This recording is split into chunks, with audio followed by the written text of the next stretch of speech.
Welcome to Rhythm, a podcast on being in balance through conversations with the Swami.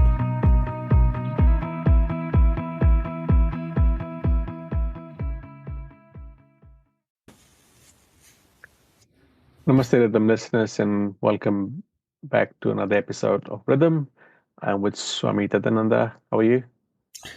I'm good, Sunil. Thank you. How are you? I'm good, thank you.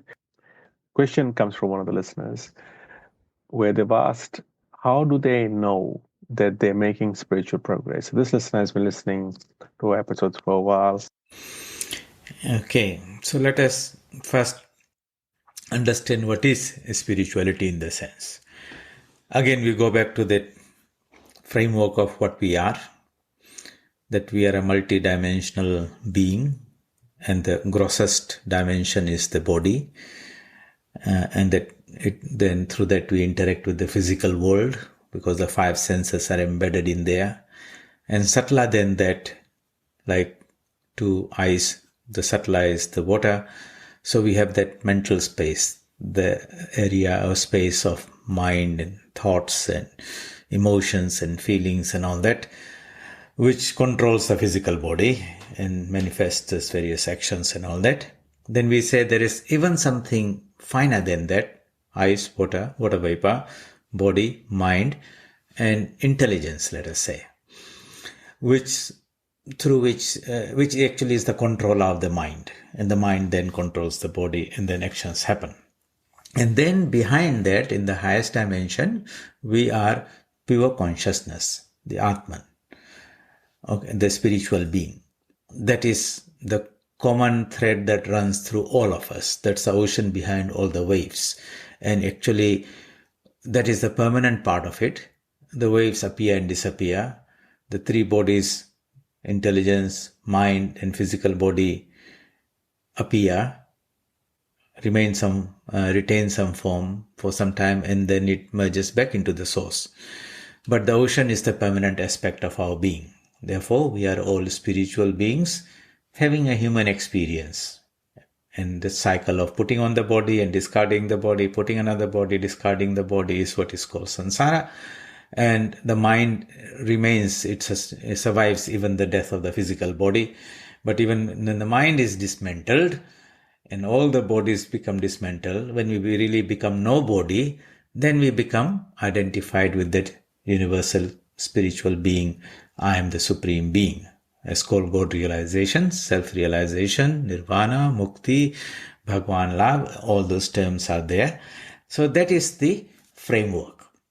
Now, when we practice various spiritual disciplines, they are meant to actually bring about a transformation that will elevate us and take us closer and closer to that spiritual dimension of our being. All right. That is the whole idea behind all the spiritual practices. Yeah. That I sense that we have is like the old radios that we have, they have got a tuning knob, and you can move the station from the lower stations to the higher stations, so to say. And as you move to different stations, it picks up different, whatever is being broadcast at that station. So the lower station is the physical body station. And when the mind comes down to that level, then it functions through the five senses: the eyes sees, nose smells, and ears hear, and all those type of things. When it shifts to a slightly higher level, then the mind becomes activated. You become aware of thoughts and ideas and emotions and feelings, and all those type of things become activated. And when that same mind can be raised to the even higher level, where the I sense sort of just comes to the source or the power that is the intelligence that operates the mind, that regulates and controls it, that directs it, what is called the buddhi, the intellect part of it, then another world opens to you, and you become a spectator of your thoughts and ideas. You see how your various emotions are being formed, how thoughts are coming and going, how decisions are made. You can manipulate and control and have a better outcome of your mind. You're driving now in the driver's seat, and the result of that manifests through your actions in the physical body. They are under greater, you're more in control of that. So spiritual life, Sunil, is merging. Ultimately, the aim is to merge this ego sense into that source, the consciousness that is there. It's a conscious effort to disconnect the ego from the physical sense-bound sensory world and lift it to the super-sensuous world, reality that is there.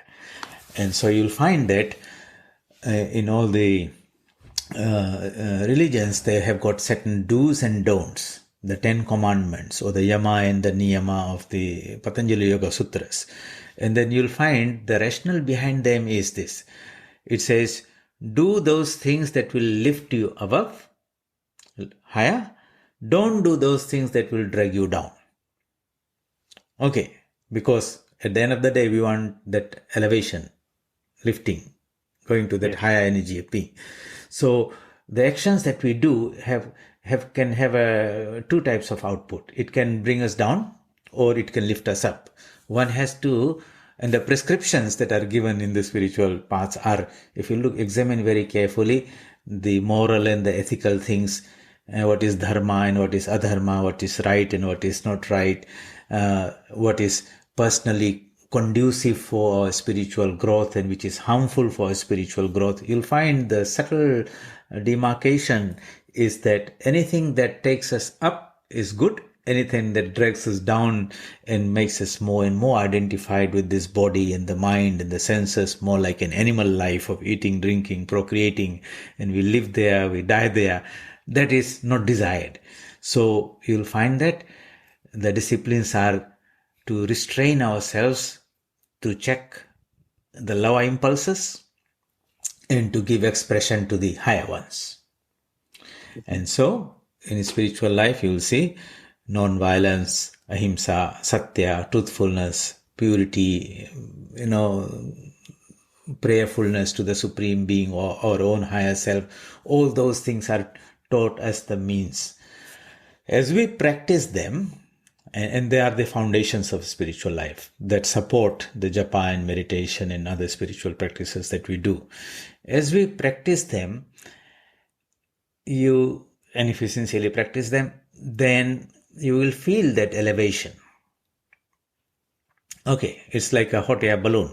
It's grounded. It's tied to the ground with some ropes and things. And when it's on the ground, you see the world around you, you see the big trees and things around from that flat surface level. But if you can lift that hot air balloon up into the sky, then you get a much wider view, free from all the obstructions, and have a much bigger view is there. So to lift yourself, you have to put in some hot air into it, isn't it? Yeah. That hot air is called tapasya, tapas. The word heat means tapas. Okay. So you can ignite that, and that is where japa and meditation are doing very seriously. Not only just 108 mantras, that's a very minimum, but you really sincerely try to improve or increase the duration and the quality of that meditation and the focus and all that to harness the shakti of the mantra shakti. So as you do that sincerely, not randomly, and do it with great passion and devotion, and then you're putting that energy, so to say. But you might, if you fail to untie the ropes that were holding the balloon to the ground, then all that hot air is in the balloon is not having that uplifting effect. So part of that, you have to say, I have to untie. And that's why you'll find a lot of, a part of the instructions is about the detachment. Yes. Okay. All right. So non-attachment to the things of the world. Nothing belongs to you. Even this body doesn't belong to you. Money doesn't belong to you. Everything is there for you, but it'll be given to you, it'll be taken away from you. It's smartly how you use it. You can bind yourself or you can free yourself, but in this world, there's constant change. All right. So when you untie that rope, and that is what is called non-attachment to material things, my house, my car, not attachments to even animals, my pet, or people, my wife, husband, children, or money or name or fame or power or position. All these are so many subtle ropes that tie us down to this physical world. And so what you do is spiritualize them, that everything is actually a spiritual being. Your wife is a spiritual being, your child is a spiritual being, everyone you deal with is a spiritual being. When you put that, then that rope loses its power of binding. Okay. And your tapasya begins to lift yourself up. And as you rise higher, depending on what we practice, just like a balloon will rise up, so you will understand you're rising. You say, how do you know you're rising? So I look around. Now I'm not at the ground level. I'm looking down on the trees. Those big trees that were looking big when I was there now are becoming small. And as I go higher and higher, they seem to recede away, and another bigger view begins to open to me. Now I can see 5 kilometers right and left, so to say. It's nice and cool here. And the higher I go, all those big things things that look big and important on the ground level have all receded away and become insignificant and small, and something bigger has opened to me. So one of the signs that we're making spiritual progress is that you will develop some sense of detachment from all those things around you. Okay, you're a spectator, you go around doing things. That means things don't affect you so much. You are not disturbed too much by things that are happening. It could be life and death, and people around are suffering and going and all those things. But you have a sort of a detached, you're a spectator and a visitor, and therefore they don't affect you so much. That's one of the things that you will see. Okay, you're more stable within you. Your balance is not lost. You're in rhythm with something higher. That's one of the things. Secondly, and a part of that is why? Because as you went up, those things that were very important and big on the ground level, now I look them, they are all trivial little small things down there. The big tree is not much different from the shrub. Okay, from that high level. And therefore, they have sort of become less significant. But something else has opened to you.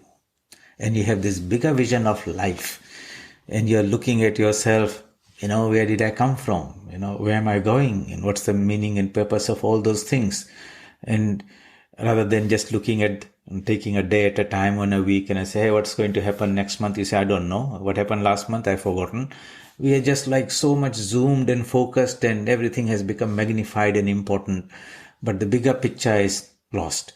So as you rise, you'll find that things around you begin to lose their value, the significance. In its place, something else begins to come in, and you have this important goal of life, how to become free, how to know who you are, where you're coming and going from. Those small questions have become important for you. And so the small things don't unsettle you very much. Things come, things go. That's it, like that, you have a sense of detachment in there. So that is probably the most empowering effect of spiritual progress. It's not spiritual realization. It's just that now you're looking at everything in a different perspective. But inwardly, you'll find that you have a greater poise and balance, a sense of peace. You don't get ruffled around too much. Your mind has become subtle. That's the second point. As you practice spiritual practices, the mind is not a gross mind that one functions through these senses only. It's not like ice. It has become like water. Water has got a greater degree of freedom than a block of ice. And you take it to another level, it becomes even finer. More energy is there. It's like 2G, 3G, 4G. Okay, the higher the bandwidth, more information energy, more is there in that signal. So as the mind develops and is able to escalate itself or rise to these higher planes, the penetrative insight, the sharpness of the mind to perceive through things, that power grows. And you'll be able to have that penetrative insight to things which probably, it is like, you're looking at something through your naked eye, then you get a magnifying glass and suddenly that same thing reveals itself in a more detailed way. Then you put that under a microscope, and again another layer is peeled off. And as you keep on going through higher and higher powers of magnification, that same piece of sample, a piece of cloth, is now revealing itself to you in so many details. So in spiritual life, we are actually developing that internal microscope, so to say. And that is what the power of concentration comes. When you look through a microscope, you have this round circle, and you call the field of view, isn't it? And you look at certain things. So if you look at a sample through power 10 magnification, and you see certain details, when you take it to say time 100, then you find that just some spot has become magnified, and the rest has gone outside the field of view. So your power of concentration, the whole energy is now used to reveal in something in greater detail. You'll be able to zoom into whatever you are trying to study and understand, and the mind will reveal that object of study in so much more detail than if you just had access to a naked eye looking or a magnifying glass. So that it opens another world for us, because you have got a very powerful mind that you have developed through the spiritual practices of concentration and detachment and all those things. And we are using that mind in our spiritual practice as well as our everyday life. So in the light of that, you'll find in our everyday life, the decisions we make, the clarity that we have is far higher than otherwise. Okay, at work, you have a very deep penetrative insight which other people would not have if they haven't trained themselves in that way. You will see things, the outcomes and the results, and a lot of things that otherwise, in other words, you're looking through a microscope while others are looking through a magnifying glass only. And such you'll be able to have, make better decisions, right decisions at the right time and all those things, less mistakes. As well as that's about the external world. Internal world, you'll have a great clarity about the greater purpose of life, and discrimination about where to invest your time and energy. Things that you have understood to be insignificant will lose their charm. You will see that most of the things we do are very, very repetitive in life. We go through that almost same invariable cycle from Monday to Friday, from morning to evening, and yet we don't get bored with life, you see. But when you look back, you say, hey, what is so interesting? How life goes spent in this way? Is that what life is all about? No, it's something, there's more to life than that. And therefore, all these daily engagements and wastefulness of time in useless pursuits and hobbies and socializing and all those type of things just lose their charm. That doesn't mean you become a boring person. Yeah, maybe your friends don't find you so exciting because you don't have that same passion for your sports and all the conversations that's going around there and picnicking and partying and all that, because your mind seeks something higher now. And that might not be available out there with the people who are at that, grosser level.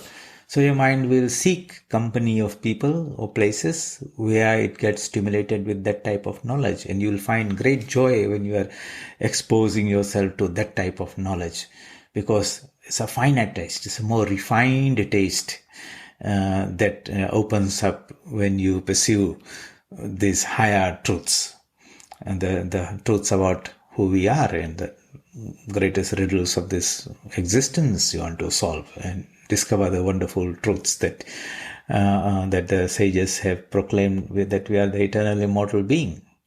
So and so that will bring about a change in your everyday association also.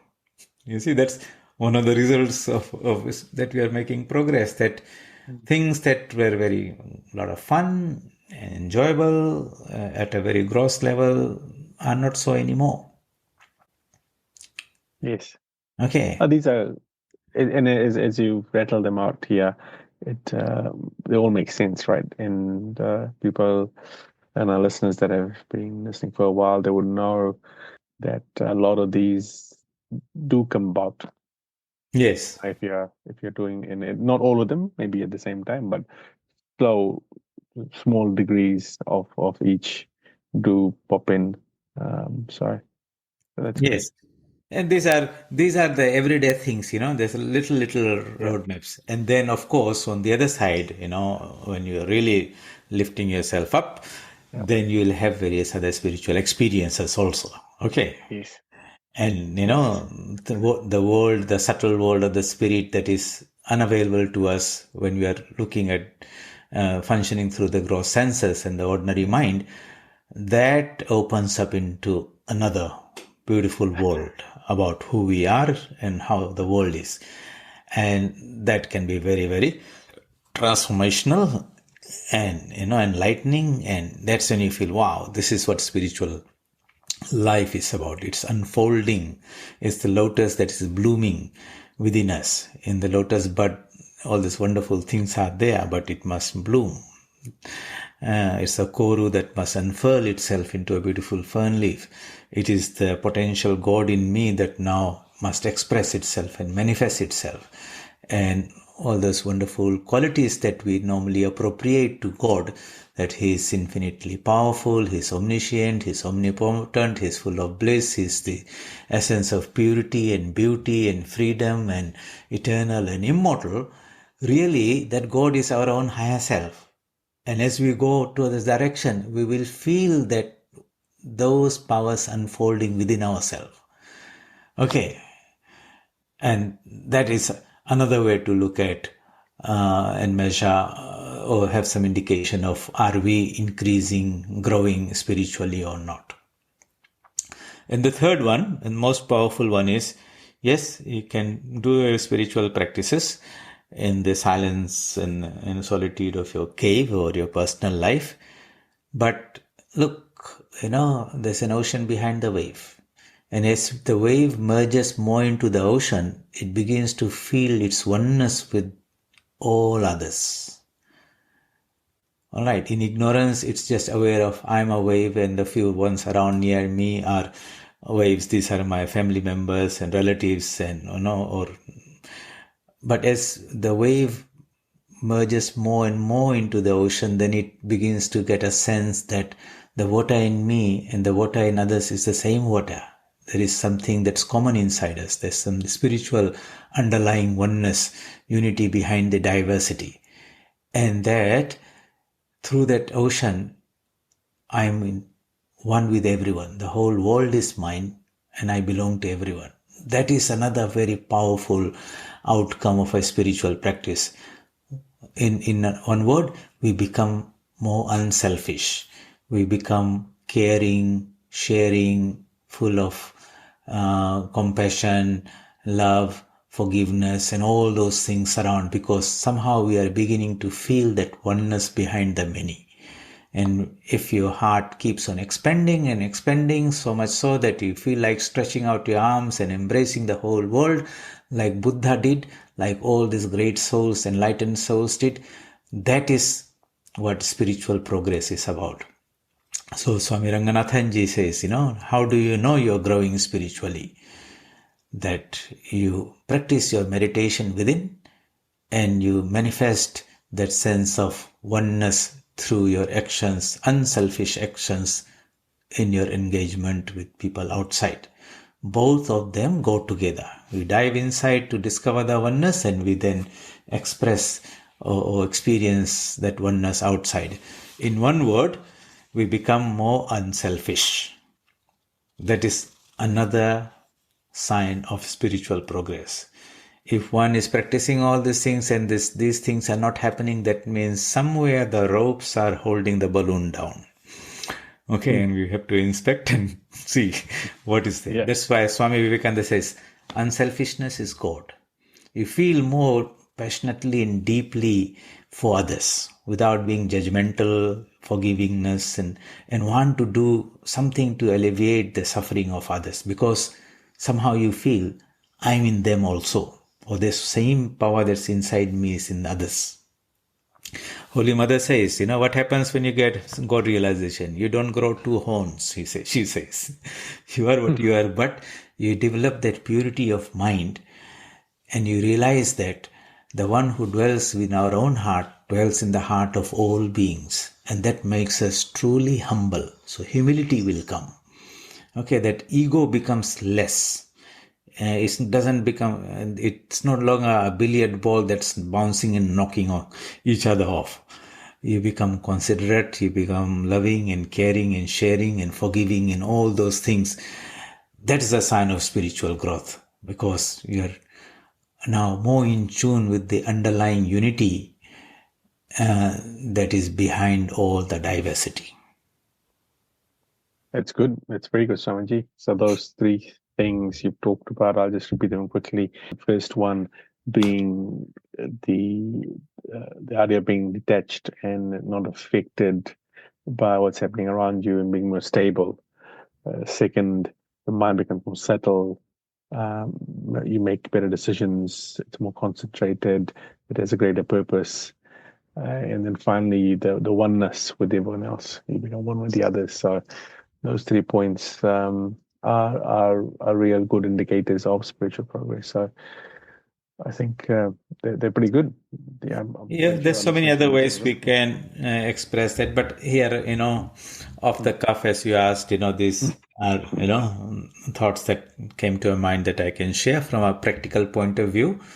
And of course, ultimately, those spiritual experiences, to have the vision of God or feel that light within you and experience yourself as a consciousness, totally detached from the body and mind as a universal being.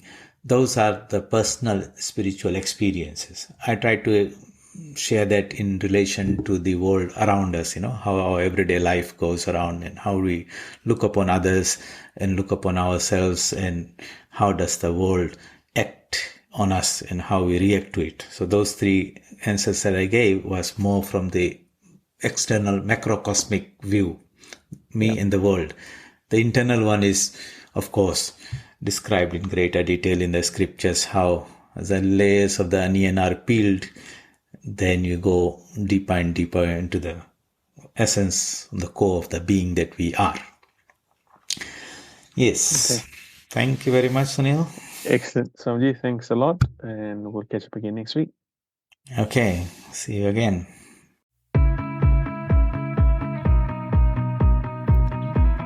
Thank you for listening. Being in balance, rhythm.